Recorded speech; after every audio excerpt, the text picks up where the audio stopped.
السلام علیکم رحمۃ اللہ، کیسے ہیں آپ؟ امید کرتی ہوں آپ خیریت سے ہوں گے۔ آج ہم سورۃ الحجر پارہ نمبر 14 کا رکوع نمبر 4 پڑھیں گے انشاءاللہ تعالی۔ شروع کرتے ہیں اللہ کے نام سے۔ اعوذ باللہ من الشیطان الرجیم، بسم اللہ الرحمن الرحیم۔ ان المتقین فی جنات وعیون، ان بے شک متقین فی جنات باغات میں، وعیون اور چشموں میں ہوں گے۔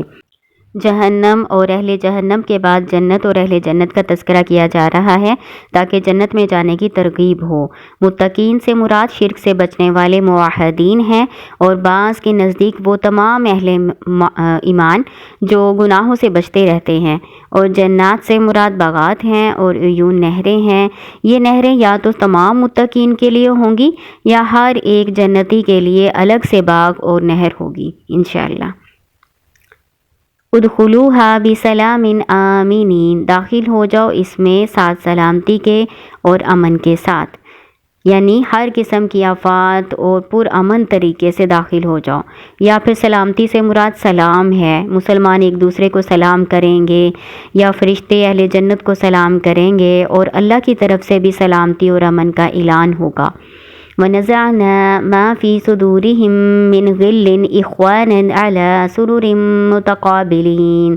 وَنَزَعْنَا اور ہم نکال لیں گے، نازع کا مطلب کھینچ کر نکالنا ہوتا ہے۔ مَا فِي صُدُورِهِم جو ان کے سینوں میں ہے، مِّن غِلٍّ کینہ، إِخْوَانًا بھائی بھائی، عَلَىٰ سُرُرٍ تختوں پر، مُتَقَابِلِينَ آمنے سامنے بیٹھے ہوں گے۔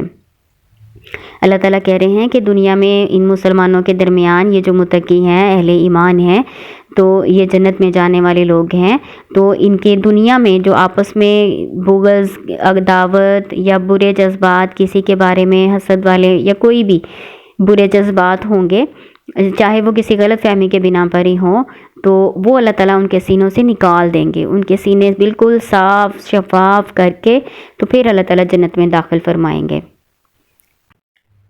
لا يمسهم فيها نصب وما هم منها بمخرجین، لا يمسهم نہیں ان کو چھوئے گی، نہیں ان کو پہنچے گی، فیہا اس میں نصب کوئی تھکاوٹ یا تکلیف، وما هم اور نہ وہ منہا اس سے بمخرجین نکالے جانے والے ہوں گے۔ با اس میں زائدہ لگا ہوا ہے۔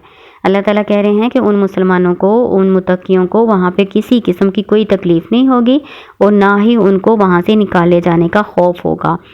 نبی عبادی انی انا الغفور الرحیم، نبی خبر دے دو، فعل امر ہے، خبر دے دو، بتا دو، عبادی میرے بندوں کو، انی بے شک میں، انا الغفور الرحیم بے شک میں بہت بخشنے والا، بہت رحم کرنے والا ہوں، وان عذابی هو العذاب العلیم اور بے شک میرا عذاب وہ دردناک عذاب ہے۔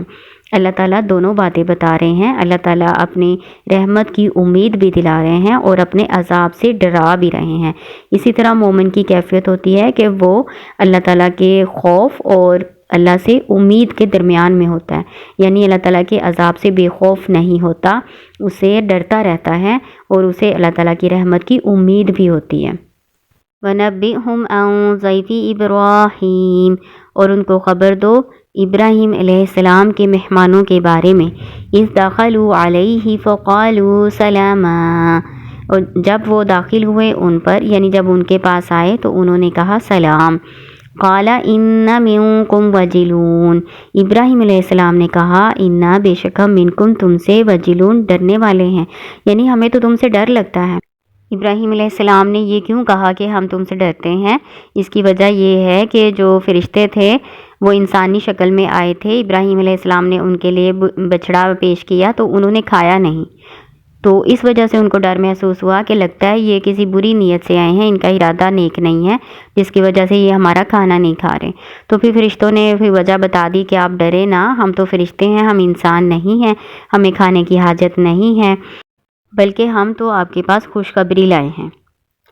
قالوا لا توجل انا نبشرک بغلام علیم انہوں نے کہا، یعنی فرشتوں نے کہا، لا توجل نہ آپ ڈریں، انا بے شک ہم، نبشرک آپ کو خوشخبری دیتے ہیں، بغلام علیم علم والے لڑکے کی۔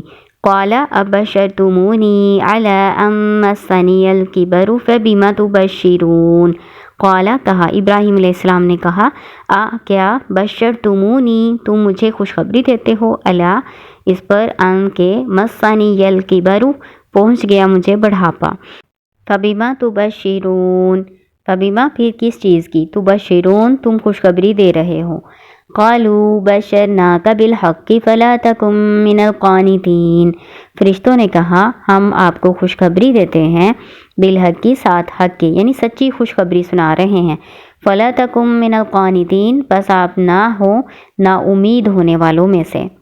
فرشتوں نے کہا کہ آپ اللہ کی رحمت سے نا امید کیوں ہوتے ہیں کہ اللہ تعالیٰ تو بڑھاپے میں بھی اولاد دے سکتا ہے نا۔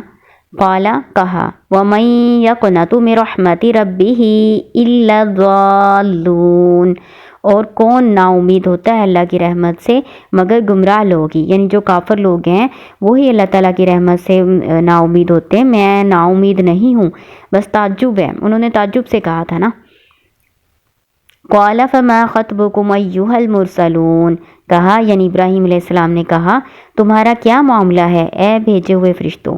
ابراہیم علیہ السلام کو تو پتا تھا نا کہ فرشتے اتنے معمولی کام کے لیے نہیں آئے کہ مجھے خوشخبری صرف دیں، وہ کسی اہم کام کے لیے آئے ہیں، تو اس لیے انہوں نے پوچھا، خوف بھی کچھ کم ہو گیا جب فرشتوں نے بتایا کہ ہم تو فرشتے ہیں، تو خوف بھی کم ہو گیا، تو پھر انہوں نے پوچھا کہ تمہارا اصل مقصد کیا ہے، تم کس لیے بھیجے گئے ہو اللہ کی طرف سے؟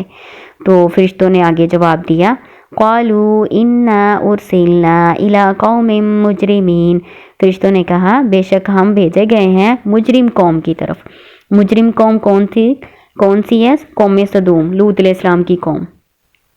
الا آل لوط سوائے آل لوط کے، یعنی لوط علیہ السلام کے خاندان کے، انا بے شک ہم لمنجوہم اجمعین ان کو بچانے والے ہیں، یعنی نجات دینے والے ہیں سب کو، الا امرأتہ قدرنا انہا لمن الغابرین سوائے اس کی بیوی کے، قدرنا ہم نے مقدر میں کر دیا یعنی مقرر کر دیا، انہا بے شک وہ لمن الغابرین باقی پیچھے رہ جانے والوں میں سے ہے، یعنی اس جو بیوی تھی اس نے خیانت کی تھی، اپنے شوہر کا راز فاش کر دیا تھا، اپنے قوم کی اس نے خیر خواہی کی تھی، تو اس کی سزا اس کو ملی کہ وہ بھی اپنی قوم کے ساتھ ہی ہلاک کی گئی، اور یہ پہلے سے بات مقرر کر دی گئی تھی۔